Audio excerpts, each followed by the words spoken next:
अस्सलाम वालेकुम दोस्तों। यार आज मौसम बहुत अच्छा हुआ, ऊपर बादल आए हुए हैं। दिल तो कर रहा है ऊपर जाके वीडियो शूट करूं, लेकिन रात का वक्त हो रहा है। तो welcome to this week's weekly tech recap. और आज हमारे पास एक्चुअली बहुत मज़े के टॉपिक से डिस्कस करने के लिए। सबसे पहले भाई, Nvidia will discontinue the RTX 3060। कुछ बोर्ड पार्टनर्स के मुताबिक एनवीडिया रिपोर्टेडली RTX 3060 डिसकंटिन्यू कर रहा है। Fun fact, the RTX 3060 is Steam's most popular GPU।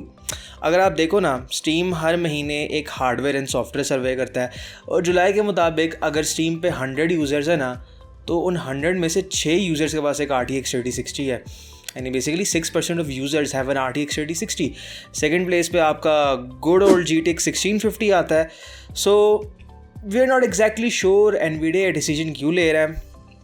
Now actual report ये कहती है, था टेक्स्ट आपके सामने, अगर आपने रीड करना आप करें, लेकिन इसका लॉन्ग स्टोरी शॉर्ट ये है कि एनवीडिया अपने पार्टनर्स को एक फ़ाइनल बैच दे रहा है। यानी आई गेस वो बैच दिसंबर तक रन कर सकता है, डिपेंडिंग कि AIB की कितनी डिमांड है, कितनी उसको ज़रूरत है। So it won't be like भाई मैंने कल वीडियो पब्लिश की और ऑल ऑफ अ सडन सारा स्टॉक ख़त्म, ऐसा नहीं होने वाला। It will take some time, probably दिसंबर तक है, जनवरी नेक्स्ट ईयर तक। लेकिन this is gonna be the final shipment of RTX 3060। इसके बाद आपको फिर नहीं मिलने वाला। ऑफ कोर्स यूज मार्केट में तो होगा, एनवीडिया उधर आके तो नहीं ले सकता ना, बट फिर भी it is quite sad to see कि RTX 3060 ऐसे जा रहा है। एंड चूंकि RTX 3060 के 2 वेरिएंट्स है, एक 8GB के फ्लेवर में आता है, एक 12GB के फ्लेवर में। वी डोंट नो कि इनमें से कौन सा डिसकंटिन्यू हो रहा है, या शायद दोनों ही डिसकंटिन्यू हो सकते हैं। एक्चुअल रिपोर्ट में इतना डिटेल में नहीं लिखा हुआ। And moreover, this is the only RTX 30 GPU that's being cancelled thus far. So it doesn't really make any sense, because अगर एनवीडिया को कुछ कैंसिल करना था, रूम बनाना था, they should have cancelled the RTX 3050।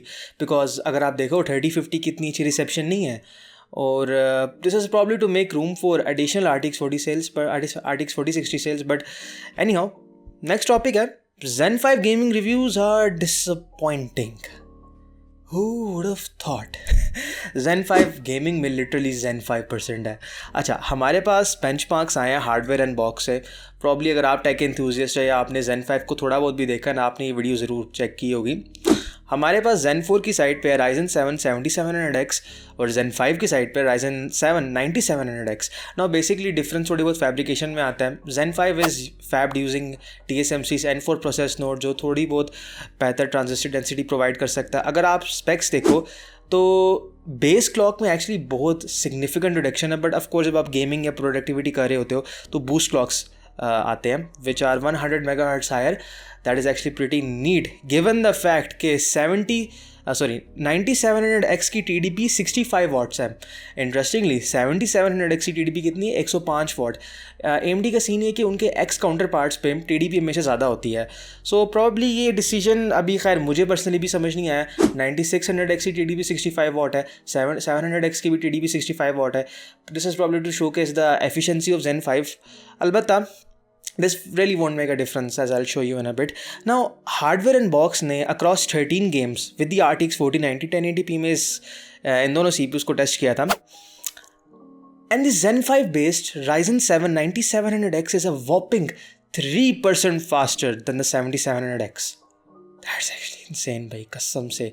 Like who would have thought? And अगर आप बोलो भाई efficiency is everything, I get you, 65 watts versus 105 watt, that's a huge difference. लेकिन Cyberpunk 2077 total system power with the RTX 4090 Zen 4 base 7700X कितने वाट ले रहा है? 480 वाट, 480 watts. और Zen 5 बेस जो नया है 9700X वो कितने ले रहा है? 464 watts. That's a 3% reduction. I would really not call that efficient. मैं तो उसे मार्जिन ऑफ एरर में डाल दूँ। Anything below 5% is within margin of error for me. Anyhow, Hardware Unbox ने इन टेस्ट को बहुत दफ़ा रन किया, AMD से भी कंफर्म किया, और AMD ने कहा कि जिस टेस्ट बेंच के लिए यूज़ किया गया, यानी तो सेट ऑफ गेम्स जो यूज़ किए हैं, उसके लिए they are kind of normal. AMD said it themselves. Of course, अगर आप किसी और के बेंचमार्क देखो, जैसे Linus Tech Tips हो गया, you will find कुछ गेम्स में up to 20% परफॉर्मेंस इंप्रूवमेंट मिल रही है। But in most games I would really suggest you कि अगर आपने Zen 5 लेना है, wait for the X3D counterparts, या आप एरो लेक का वेट कर सकते हो। Now speaking of Arrow Lake, अगला टॉपिक एरो लेक के बारे में है। कुछ लिनक्स पैचेस से पता लग गया कि Arrow Lake Arrow Lake H basically mobile counterpart है एरो लेक का, which is set to arrive in 2025, probably CES 2025 में आएगा. This is different from Lunar Lake. Architecture differences तो हैं, लेकिन लूनर लेक 30 वॉट्स तक जाता है और Arrow Lake H is set to go up to 45 watts. Now what is the leak over है जिसकी मैं बात करना चाह रहा हूँ. लीक ये है कि Arrow Lake H 3 architectures use करेगा. नॉर्मली अगर आप एरो लेक को डेस्कटॉप पे देखो, यू वुड हैव हर्ड कि एरो लेक में एक परफॉर्मेंस कोर है which is based on Lion Cove, एक एफिशिएंट कोर है which is based on Skymont. That's about it. लेकिन पता लगा है कि एरो लेक एच एक स्पेसिफिक डेजिग्नेशन है. This is set to use Crestmont cores as well, low power efficiency course. Let me explain. Basically 12, 13, 14 generation सबको याद होगी ना. आल्डर लेक से शुरू इंटेल ने अपना हाइब्रिड CPU आर्किटेक्चर शुरू किया था. आगे बस परफॉर्मेंस कोर्स हैं और एफिशिएंट कोर्स हैं. परफॉर्मेंस कोर्स तब गोल्डन कोव पे बेस्ड थे और एफिशिएंट कोर्स क्रेस्टमोंट पे बेस्ड थे. So that was simple. लेकिन then came along Meteor Lake in last year के दिसंबर में आई थी मीटियर लेक. और मीटियर लेक में 3 डिफरेंट किस्म के कोर्स थे, P core, E core and LPE core. Now LPE cores और E कोर्स में क्या डिफरेंस है? Well, E stands for efficiency, LPE stands for low power efficiency, efficient cores, whichever way you want to go. और बस basic difference है कि इनकी clock speeds बहुत कम होती हैं. नाउ मीटियर लेक ने परफॉर्मेंस कोर्स के लिए रेडवुड कोव आर्किटेक्चर यूज़ किया और एफिशिएंट और लो पावर एफिशिएंट के लिए क्रेस्टमोंट, यानी बेसिकली 2 टोटल आर्किटेक्चर्स यूज़ किए थे. हाउएवर एरो लेक एच में हमारे पास 3 आर्किटेक्चर्स हैं. परफॉर्मेंस कोर्स के लिए लाइन कोव, एफिशिएंट कोर्स के लिए स्काईमोंट और लो पावर एफिशिएंट के लिए क्रेस्टमोंट. नाउ फॉर एग्जाम्पल से अच्छी समझ आएगी. हम लेते हैं मीटियर लेक की flagship which is the core ultra 9 185H with 16 course in total. 16 course किस तरह डिवाइड किए हैं?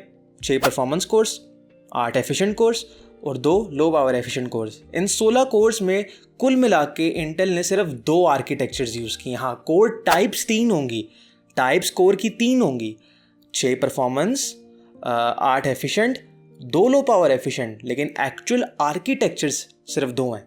कौन कौन से? Redwood Cove architecture and क्रेस्टमोंट.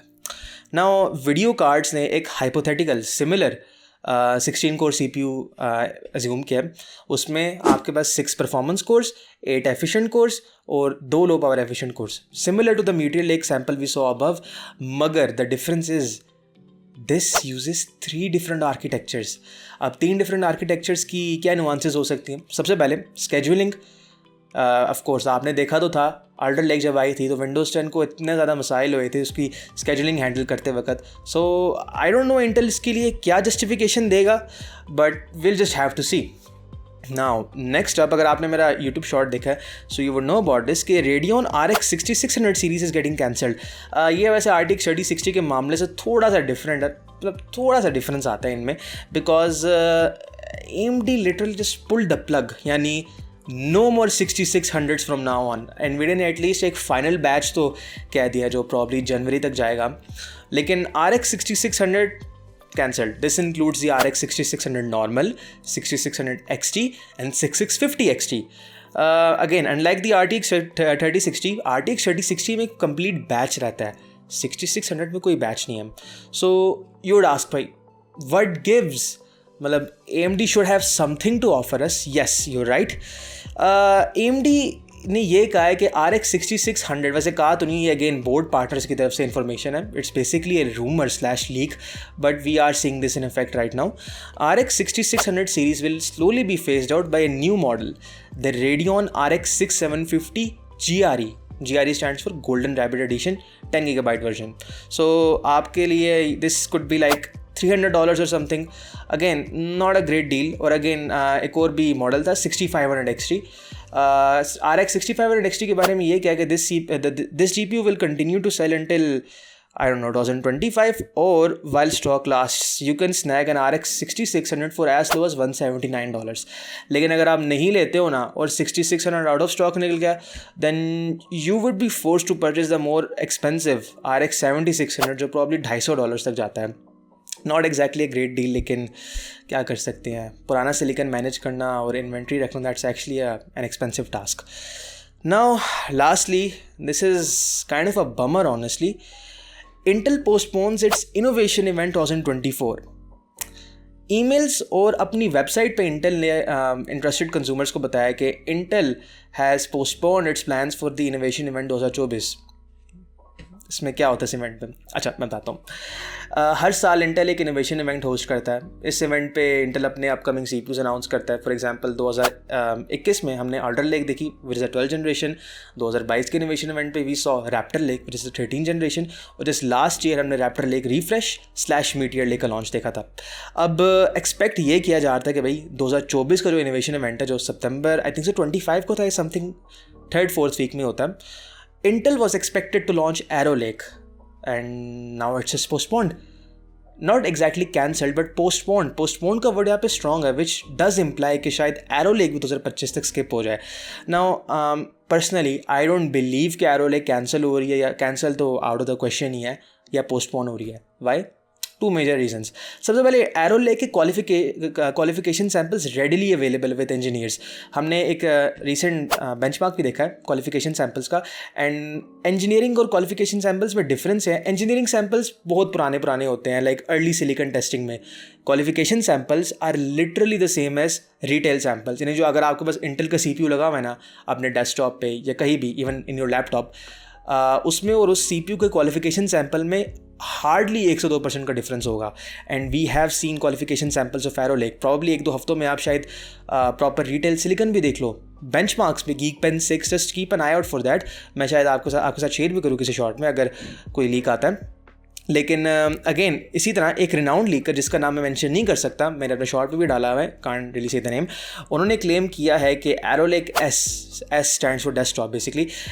Arrow Lake for desktop is still planned for an October launch. So let's see what happens. I really want to see Intel give some competition to AMD this time around. And यार, tell me what do you think about all of this. Thank you all for watching this far. और मुझे पता एक different kind of video है. Normally you would expect कि मैं पीछे game play लगाऊँ, बट आई थॉट कि ज़रा थोड़ा 1-on-1 हो जाए, तो पर्सनली भी अच्छा फील होता है अपने इमोशंस इस तरह दिखाना. So like and subscribe, and इंशाल्लाह मैं आपको अगली वीडियो में मिलूँगा. खुदा हाफिज़.